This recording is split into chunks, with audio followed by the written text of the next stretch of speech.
y a trois aspects idéologiques qui permettent de définir l'extrême gauche et un aspect plutôt appel à l'action, mode de fonctionnement.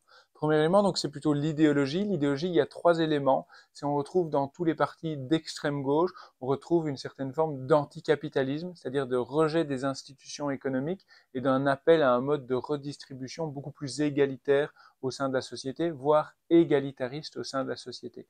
L'anticapitalisme. Deuxième élément, c'est l'anticonservatisme.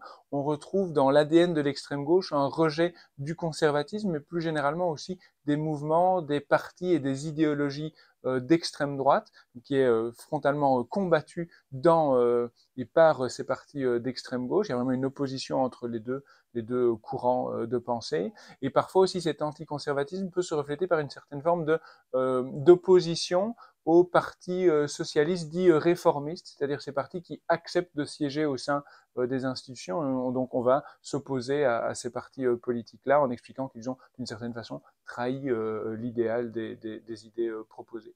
Donc anticapitalisme, anticonservatisme, et alors le troisième élément, c'est l'internationalisme.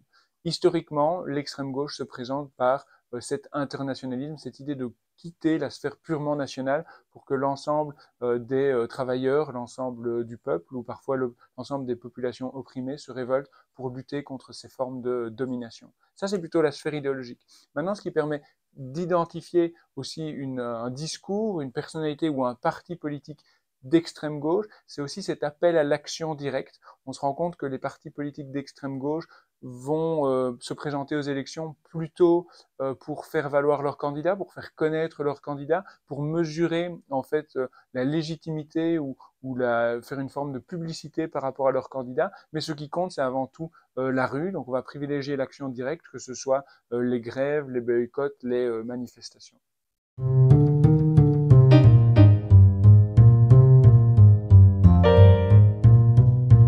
Alors on a des idéologies qui sont profondément différentes. On se rend compte donc d'un côté anticonservatisme, anticapitalisme, internationalisme.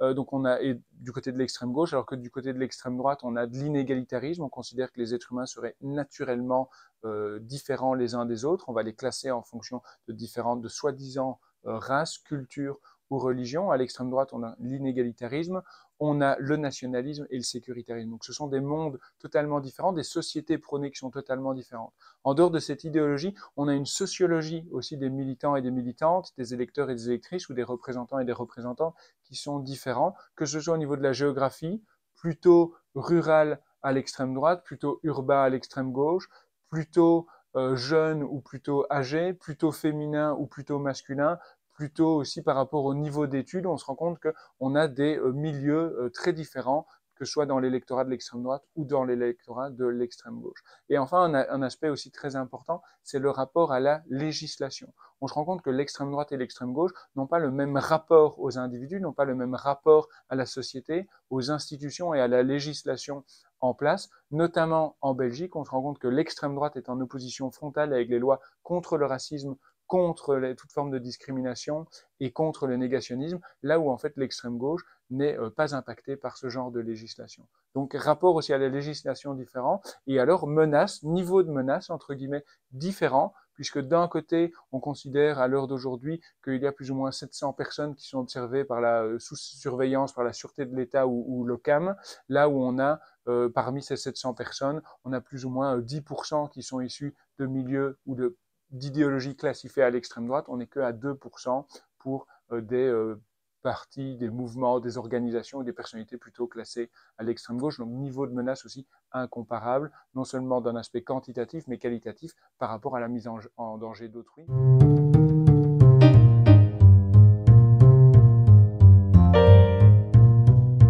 Alors toute la question, c'est de savoir comment est-ce qu'on définit l'extrême gauche. Si on a un ensemble de caractéristiques, l'anticapitalisme, l'anticonservatisme, l'internationalisme et cet appel à l'action directe, on se rend compte que c'est pas si simple d'identifier un parti politique comme extrême gauche ou un mouvement et une organisation. C'est vraiment très mouvant, c'est changeant, c'est pas si simple non plus de distinguer la gauche et l'extrême gauche. Il y a l'aspect révolutionnaire qui permet d'essayer de trouver une démarcation, même si on se rend compte que certains militants d'extrême gauche peuvent aller dans des partis à gauche, certains partis de gauche peuvent se scinder et évoluer en fonction de leur histoire. Donc toute la question, c'est de savoir quand on qualifie d'extrême gauche? Est-ce qu'on parle d'un discours? Est-ce qu'on parle d'une personnalité? Est-ce qu'on parle d'un parti? Et on peut avoir des discours d'extrême gauche chez des personnes qui ne sont pas d'extrême gauche ou des personnes d'extrême gauche qui ne sont pas dans des partis politiques d'extrême gauche. Donc c'est toujours cette question qu'il faut interroger et évaluer où on est et ce que l'on interroge. Et une fois qu'on a qualifié un discours, une personnalité ou un parti,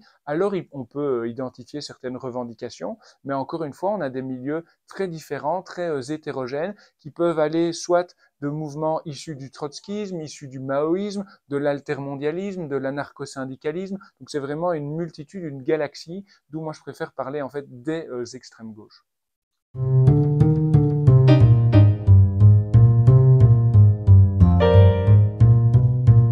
Alors, dans leur aspect théorique, ou en tout cas initialement, les partis politiques d'extrême gauche privilégient le rapport de force dans la rue plutôt que dans les urnes.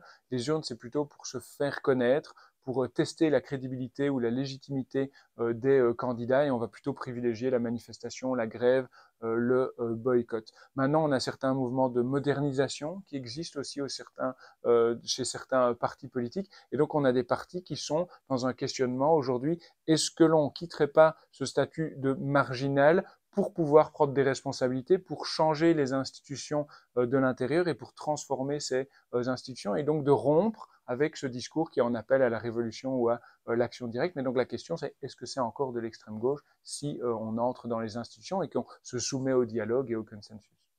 François Debrois, merci beaucoup. Merci.